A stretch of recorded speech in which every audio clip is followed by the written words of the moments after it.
I wanted to talk about the horrible storms that we're seeing throughout the country, and of course the insane right-wing response to it. So there has been a clamoring to politicize the storms throughout the country that we're seeing, particularly affecting Texas, where I believe around 2 million people still do not have power, and there have been at minimum 25 deaths accounted for, a majority of them in Texas. It's inherently political because all scientists, the majority of scientists, the credible ones, are saying that this is caused by a rapidly warming Arctic, which increases the severity and the frequency of these kinds of winter storms in places that don't normally see them, including in Texas. But now you have Breitbart, you have the Wall Street Journal, from, corporate right outlets like the Wall Street Journal to far right outlets like Breitbart, who are throwing it out there that it's the freezing of the wind turbines in Texas. It's because we rely too much on wind technology in Texas that they're experiencing these mass power outages. Now, let's be clear. Yes, there are frozen wind turbines in Texas right now, but that is completely counterfactual. In fact, Texas relies on natural gas at a rate that is much higher than other states in the country.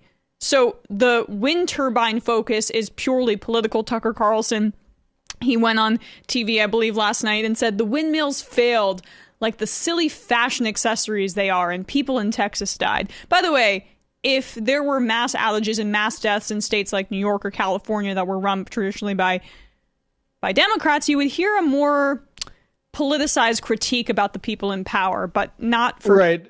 Carlson. And I just want to say that's based on like imagery, when like the actual Ryan Cooper has this tweet: the narrative that iced up wind turbines are behind the Texas blackout is total bullshit. In fact, wind was overproducing estimates yesterday. The problem is, we need to be clear, is failing gas infrastructure. Gas, this is from a business standard. Gas processing plants across Texas are shutting as liquids freeze inside pipes, disrupting output just as demand jumps. And oil production in the Permian Basin, the biggest U.S. shale play, is moderating as well as slow down or halt as well. So this is purely, the best defense is a good offense.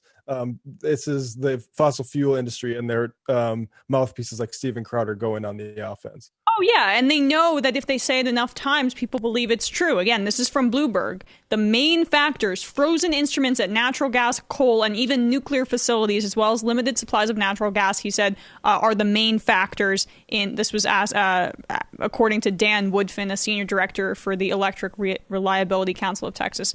They operate the state's power grid. They're basically saying that the main factors are frozen natural gas, coal, and nuclear plants. Like, that's it. It's not these wind turbines. But here's just one more, because I think it does bear, because this is such a concerted effort. You see this everywhere now. But NYC, DSA, eco-socialists, fossil fuel companies are trying to use the energy shortage. We know the reality is that 26 out of the 30 gigawatts of energy shortage was because gas couldn't be delivered. And we can go to this tweet here: confidential info from a market participant, ERCOT. I think that's the Texas grid. But yeah, 30 gigawatts of capacity offline.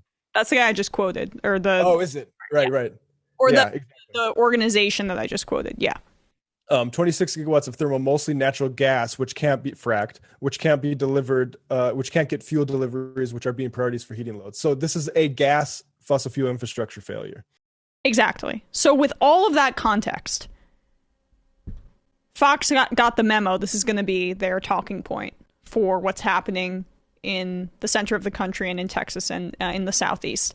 Here is what they had to say. I believe, what's the name of this host? Is it Harris Faulkner? Yeah. All right. Here's their commentary on the winter storms.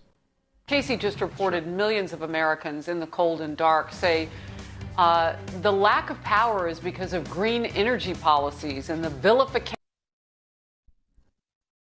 is because of green energy policies. Sorry, I just wanted to get who said dark that. Say the millions of Americans in the cold and dark say. The millions of Americans in the cold and dark. Maybe if they're in the cold and dark, they aren't the people we should be asking for the information. Like I'm talking to people. I know a lot of people in Texas. David Griscom, my co-host on Left Reckoning's family, has been without for a day and a half at least. And this obscuring of the problem that's what's really also keeping them in the dark. Just unbelievable. Go back to that, because they're saying this just in, millions of Americans are saying this. There's no, because we convinced them. Right. Well, and there's no, and it's not even like, Matt, you're giving them too much credit. They're making it up.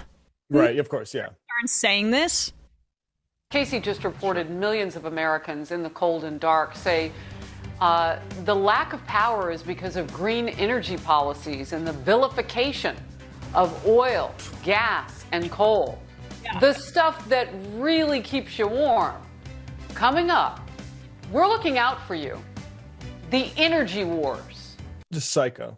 Yeah, psychotic. Many people are saying this. Many people are saying this. I mean, Fox is literally, they've gone past just regurgitating right-wing talking points from the top. They're now regurgitating Trump's mannerisms and his way of speech in the way that they're reporting the news. I mean, no, I would love to find how they came up with that line in their script for the show. Millions of people are saying that it's because we don't rely enough on this kind of energy production. This is a concerted effort, as Matt said before, that's coming from all right-wing papers, from Breitbart to the Wall Street Journal to Fox News, made its way to Tucker Carlson's monologue or whatever he's talking about on his white supremacist show.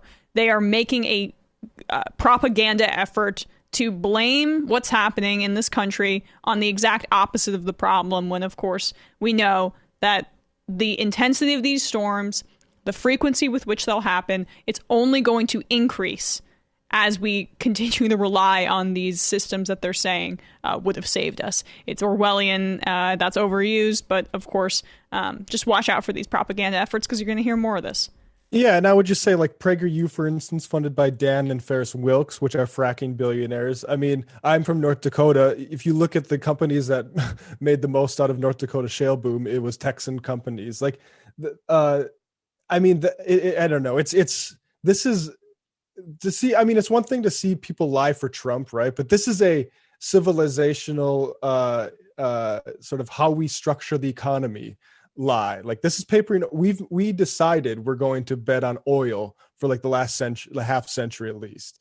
And like, I don't know. It's pretty harrowing to see this amount of propaganda and all hands on deck coming to it. But this is the real game, folks. It's to protect fossil fuels.